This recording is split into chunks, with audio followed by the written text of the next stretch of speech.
Good morning friends. നാട്ടിലേക്ക് പോകുന്നതിൻ്റെ ഭാഗമായി ഇന്നും കൂടെ പണിക്ക് പോയാൽ മതി. അപ്പോൾ അതുപോലെ തന്നെ നമ്മുടെ വർക്ക് ഫൈവിൻ്റെ അടുത്തായിരുന്നു. അവിടെ നിന്നാണെങ്കിൽ കുറച്ച് വൈഫൈയും കട്ട് ചെയ്യാം, ഫുഡും കിട്ടും, കുറച്ച് നേരം വർത്താനമൊക്കെ പറഞ്ഞിരിക്കാം.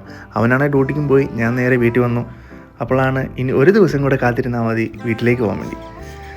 അങ്ങനെ വീട്ടിലെ കുറേ കുഞ്ഞു കുഞ്ഞു പരിപാടികളൊക്കെ കഴിഞ്ഞിട്ട് ഞാനാണെങ്കിൽ ഒരു ചായയൊക്കെ ഇട്ട് കുടിച്ചു. ചായ ഇടുന്നതിൻ്റെ ഇടയ്ക്കാണ് ഓർത്തത് വളരെ എളുപ്പത്തിൽ ഉണ്ടാക്കാൻ പറ്റുന്ന ഒരു വിഭവമാണ് അട.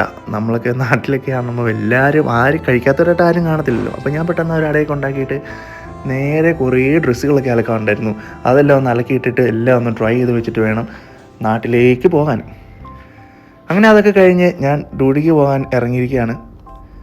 ഇന്ന് പോകുമ്പോഴത്തേനും എനിക്ക് സ്കോഷ്യ ബാങ്കിൽ പോകണം, അതോടൊപ്പം വാൾമാർട്ടിൽ പോകണം. കുറച്ച് അല്ലറ ചില്ലറ പരിപാടികളൊക്കെ ഉണ്ട്. സ്കോഷ്യ ബാങ്കിൽ പോയി കുറേ പേപ്പറും കാര്യങ്ങളൊക്കെ റെഡിയാക്കി വാൾമാർട്ടിൽ പോയിട്ട് അവിടെ നിന്ന് കുറേ ഫോട്ടോസൊക്കെ ഞാൻ പ്രിൻറ്റ് ചെയ്തെടുത്തിട്ടോ. അത് ഞാൻ നേരെ ജോലി സ്ഥലത്തേക്ക്. അപ്പോൾ ഇന്ന് അടിപൊളി ക്ലൈമറ്റൊക്കെയാണ് കേട്ടോ. പുറത്തൊക്കെയാണ് ഒരുപാട് ആൾക്കാർ. ഞാൻ നേരെ നമ്മുടെ ഹോട്ടലിൽ ചെന്നു. ഇന്ന് നമുക്ക് 2 ഇവൻറ്റ്സ് ഉണ്ട്. ഇപ്പോൾ 2 ഹാളിലായിട്ട് 2 ഇവൻറ്റ്സ് നടക്കുന്നുണ്ട്. കുറച്ച് തിരക്കൊക്കെയാണ്. അപ്പം എല്ലാവരും അവരുടേതായ ജോലിയിൽ തിരക്കിലാണ് കേട്ടോ. ചെന്ന പാടെ എല്ലാവർക്കും hi hello hello hello good morning good afternoon എന്നൊക്കെ പറഞ്ഞിട്ട് നമ്മളങ്ങനെ പരിപാടി തുടങ്ങി.